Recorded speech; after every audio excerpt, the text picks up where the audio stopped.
Here we go, here we go, here we go, here we go. Don't be a baiter. Wake up, let's have some fun. Let's learn something about world history. All right, here we go. Last set in this topic of part 6. Here we go. We're looking at post-revolutionary China. All right, so one of the key leaders of the 1912 revolt against the, what was that dynasty that ended? All right, the Qing, good job, was Western educated, you know his name, Sun Yat-sen. All right, he briefly ruled China's new parliamentary government until he relinquished his place to, all right, warlord rule. After World War I, the May 4th movement. This is in after World War I, so it's right after the year it ends. It's 1919. Attempted to create a liberal democracy for China. In the same year, Sun Yat-sen and his followers reorganized the revolutionary movement under the Kuomintang, or the Nationalist Party. We'll call them the good guys, the Nationalist Party. All right, Marxist socialism also took hold in China. However, and in 1991, the Communist Party of China was organized. Among its members was a student named, who's the guy that'll eventually lead China through communism?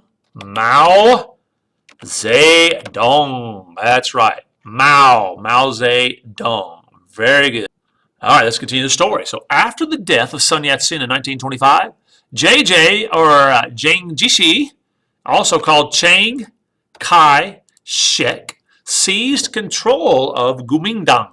All right, a 1927 incident in which the Kuomintang executed a number of communists in Shanghai was so enraged that the communists that, guess what's going to break out? Guess what's going to break out? Yeah, can you guess it? Can you guess it? Civil war breaks out between the communists and the nationalists. All right, except for the years during World War II. So there's going to be a break. All right, the Chinese Civil War lasted until 1949, 4 years after World War II. And who wins?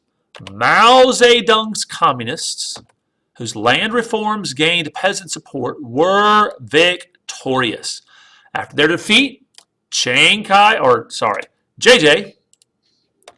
Jiang Jiechi, forces fled to an island, and they're still there today, the island of Taiwan. That's right. It's also called Formosa, off the coast of China. While, all right, Mao proclaimed the birth of the, and what's the name of China today? The People's Republic of China on the Chinese mainland. Very good. There's your Chinese Civil War. All right, here the Chinese communists are going to work. All right, so after gaining control of China, the communists contained secessionist attempts in Inner Mongolia and Tibet. Some, how are we looking at here? Some Tibetan opposition exists to the present. All right, China also supported North Korea in its conflicts with South Korea in the 1950s. All right. All right. Once in power, Mao began organizing China along the Soviet models. Farms were collectivized, leading to lack of peasant, this is the word you need to have in your life, initiative. All right. So communism leads to a lack of initiative and a decrease in agricultural production. So eager to increase the participation of rural peoples, Mao instituted, you may remember, I know the name of this, he institutes what he calls the Great Leap Forward. That's right, which attempted to accomplish industrialization, sounds like Stalin, doesn't he, through small-scale projects in peasant communities. The Great Leap Forward proved to be a resounding, can you guess, a resounding success, failure? What do y'all think? A resounding failure. Communism does not work. All right, in 1960, Mao was replaced as head of the state, although he retained his position as head of the Communist Party. That's what really matters. The new leaders, Zhou Enlai, and this is the name you need to know, the last of the Chinese leaders you need to know, Deng Xiaoping, it's spelled Xiaoping. Deng Xiaoping instituted some, check this out, market incentives to improve the Chinese economy. And in 1965, Mao launched his Cultural Revolution, a program that used student Red Guards organizations to abuse Mao's political rivals. Especially targeted were the, guess it is, you and I, the educated and elite classes. Universities were closed. Opposition from Mao's rivals led to the end of the Cultural Revolution, whereupon relations were open between China and the United States. All right, now that Mao has, or China has a relationship with the United States, I wonder if things get better for them. Let's see. The year is 1976. Both Zhao and Mao Zedong, they died. Okay, paving the way for the leadership of, who's the guy you got to know, the last of the Chinese leaders? Deng Xiaoping. And look what Deng does. He discontinued collective farming and allowed some Western influence to enter China. All right. His government did not, however, permit voting or democratic reform, as shown in the government's suppression of students' demonstration for democracy in, y'all should know this, what's the name of that place? Tiananmen Square. Oh, I spelled that wrong. Tiananmen Square, which happened in 1989, where the man stood in front of a tank. Remind me to show you the song. Very good. Here's the end of Chinese reform into communism. All right, here we go. Let's go into Vietnam. Yes, we're going to look at Vietnam and what's happening. And basically, we'll end with the Vietnam War and see what happens there. Okay, so after World War II and the end of Japanese occupation of Vietnam, I bet y'all would never guess this, France was eager to regain its former colony. That's right, France owned Vietnam. All right, during a Japanese occupation, however, Vietnamese nationalism had materialized under the leadership of Marxist-educated, another communist here, Ho Chi, make sure I spell his name right, Minh, M-I-N-H, Ho Chi Minh. There's a space right there. Okay, the year is 1945, last year of World War II. In a document whose preamble echoed that of the United States Declaration of Independence, that means it's a lot like the Declaration of Independence, Ho Chi Minh proclaimed the independence of the nation of Vietnam. It really is communist Vietnam for Ho Chi Minh. Ho Chi Minh's party, the Viet Minh, had control over only the northern part of the country.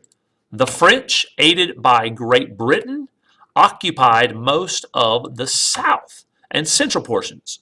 And in 1945, the Vietnamese defeated the French. All right. The Geneva Conference of 1945 gave the Viet Minh control of the northern portion of the country while providing for elections throughout Vietnam in 2 years.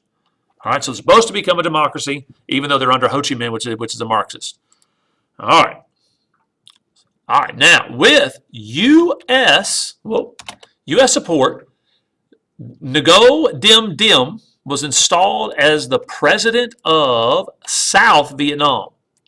The required free elections were not held, and pockets of communist resistance, the Viet Cong, continued to exist in the South. All right, when Dim's government proved corrupt and ineffective, the United States arranged for his overthrow. And by 1968, hundreds of thousands of U.S. troops were fighting in Vietnam. In there we go, make sure I get these years right, 73, the U.S. negotiated an end to its involvement in Vietnam. And then in 1975, the government of South Vietnam and all of Vietnam was under, can you guess what it is? The bad boys. Communist control. The neighboring countries of Laos and Cambodia also fell to communism. That's right. And that's it, guys. All right, let's sum this section up here. So the post-war world saw the emergence of two superpowers, the U.S. and the USSR. The Cold War period was one of constant threats of aggression between the superpowers as the Soviet Union sought to expand. Well, what is it? They're starting to expand communism. All right. And the United States sought to, we didn't want to eliminate it. We wanted to contain it. Contain it. Communism spread outside the Soviet Union to what part of Europe? Eastern or Western? Eastern Europe. It went to China under Mao Zedong, Southeast Asia under Ho Chi Minh, and North Korea, and also Cuba under Fidel Castro. After World War II, most colonial possessions gradually achieved their long-awaited independence. Newly independent nations often aligned themselves with either of the U.S. or they aligned themselves with the USSR. Other nations such as India, however, chose independence, aligned with no one. New nations often experienced conflicts that continue to the present. The first Arab-Israeli war occurred immediately after the establishment of the nation of Israel. And sub-Saharan Africa has experienced a continuing history of ethnic strife. Very good. Thank you guys for paying attention. Go learn something. Yeah.